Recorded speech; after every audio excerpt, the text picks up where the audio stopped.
My bell was missing in action since we did the great debate show last week, but I replenished the bell. I even added a new toy from Staples.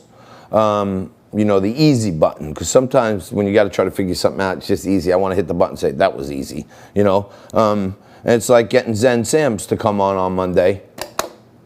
That was easy. There she is. That was easy. You see that? It's like magic now. I hit the button, Zen appears. My great friend Zen Sams joins me as she does every Wednesday. She's an actress, model, super mom. She's a social media influencer. She's everything. She's not a jack of all trades. She's a queen of all trades. And Zen, I guess New York, Portland, and Seattle are now anarchist jurisdictions. What does that mean? Oh my goodness. President Trump tweeted and he said that his administration will do everything in its power to prevent weak mayors and lawless cities from taking federal dollars while they let anarchists harm people, burn buildings, and ruin lives and businesses. And my sentiment is the same. This is getting ridiculous. He presented himself as a tough on crime leader, coming up to the November 3rd elections, and he's putting a lot of things in place to that effect. He placed the blame for crime mostly on local Democratic leaders and argued that re-electing him will protect the rest of the country. And I agree. Right now, Portland, Seattle, and New York City are deemed as anarchist jurisdictions. And what does that mean? It means that he's made law and order a central plank in his re-election campaign, and he issued a memo ordering financial retribution against cities that have been slashing their police budgets. John, I know you're big on this one, during these crime waves, or allowing the violent protests to continue. He also threatened to cut off funding to these cities for indulging in race equality protests. So the Department of Justice has gotten involved here, and they've cited that the mayors of these cities have permitted violence and destruction of property and allowed it to persist, and refused to undertake reasonable measures to counteract these criminal activities. And all of these three cities have one thing in common. They all have Democratic mayors. Yeah, of course, and especially in New York, we got double air cover with a Democratic governor. But at least, it seems like these Antifa and Black Lives Matter folks are kind of tricky, too. They are well organized, even though Joe Biden says they're an idea, not an organization. Donald Trump was able to figure out that he can send troops in to protect federal buildings and federal property. So now they're smart enough to move their operations away from the federal property. And many people feel like these Democratic mayors are actually colluding with them.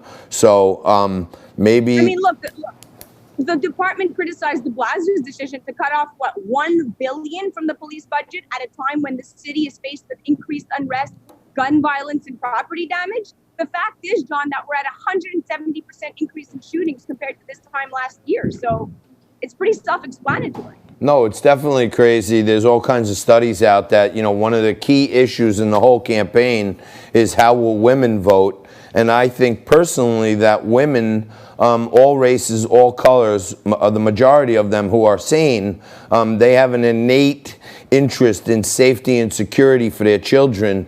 And they know Donald Trump is for cops. He's endorsed by every union. Joe Biden is anti-cop. And women are going to vote for Trump overwhelmingly, if you ask me. Last week... Now, let me get to this one. Last week, we talked about it here on the show. I've talked about it a couple times. I can't even watch it, but this Netflix pedophile show, Cuties, is now finally getting what it deserves. And apparently, there's a criminal charge coming down the pipe against this French film about an 11-year-old girl who wants to join the free-spirited dance crew. It was absolutely... Yeah, right now... I'm sorry, I didn't hear that last part. You cut out. I said it was absolutely disgusting to me. It looked like kiddie porn, or close to it. It is.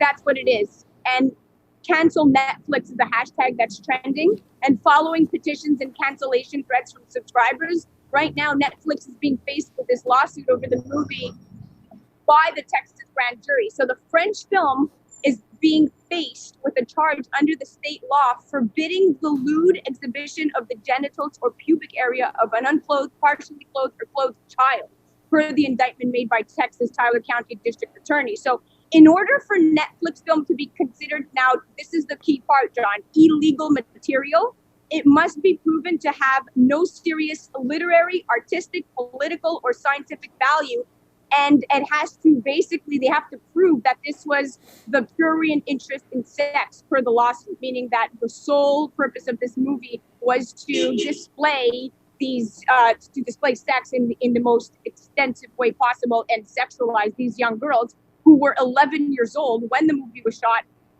They were 11 years old when they were taught how to grab their crotches and have all of these surroundings that doesn't lend itself to a child environment, especially on a film set. Right. Well, let me ask you this. You know, you're heavily involved in the entertainment business.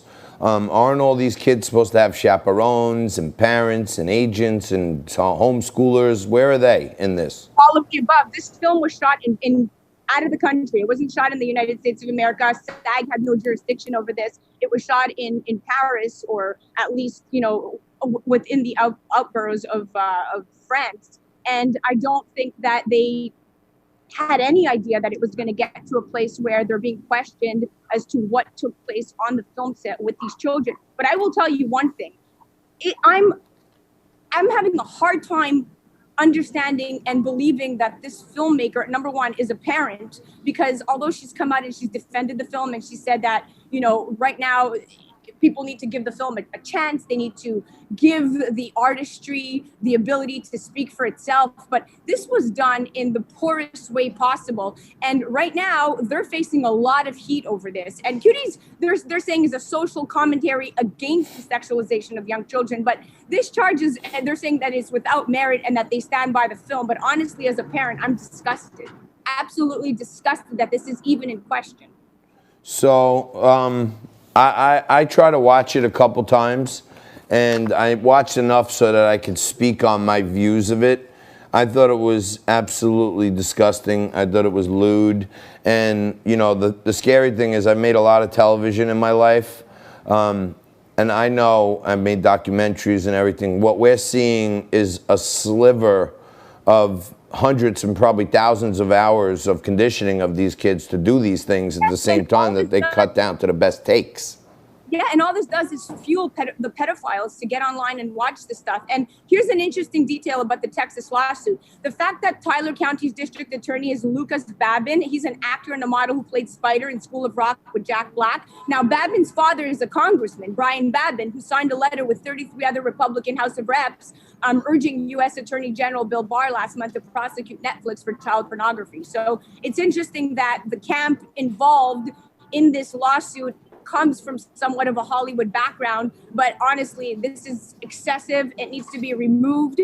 They did a poor job at telling the story. I know perhaps the intent was not to create this kind of upheaval. The intent was to convey a message about the sexualization of women from a young age, from a very, I guess, flawed perspective. This is absolutely garbage. Where are you right now? If you don't mind my asking, where are you? I'm at the Kimberly Hotel in Midtown. You're at the Kimberly Hotel in Midtown. All right. Well, are you outside? I'm enclosed, but yeah. I see like buses going by. It looks like there's actually some life in New York City, which is rare. Oh no, it's my light. It's my light. I go from different locations depending on where I'm at. And today I'm at the Kimberly Hotel because I had meetings around here and we have friends here. So I have my own light. So I bring it everywhere I go. So from what I hear, two of the Liquid Lunch favorite contributors, you and Lauren, are getting lunch tomorrow, and I heard that you guys are going to buy me lunch. This is amazing. We are. We're going to buy you lunch. We're going to get you drunk. That was easy. I like that. There we go. All right. No, I'm sorry I didn't. I'm sorry I didn't respond to your text in a timely manner. But Lauren texted me kind of simultaneously, and I said okay, and I didn't realize I didn't respond to you also, and I owe you a deep apology I for know that. Lauren texted me. We're good. We're gonna do it up tomorrow. Okay, Tell me good. the time. I'm looking forward to seeing you. You're the best. Okay, Zen Sam's from a location somewhere in New York City, possibly the Kimberly Hotel, but tomorrow I'm going to have a hard-hitting meeting with her and Lauren and try to give you some more great content for the Liquid Lunch channel. News of the day coming up, George Santos, congressional candidate here in New York, a little after that. Don't move. Lots of stuff to give away also today right here on Liquid Lunch.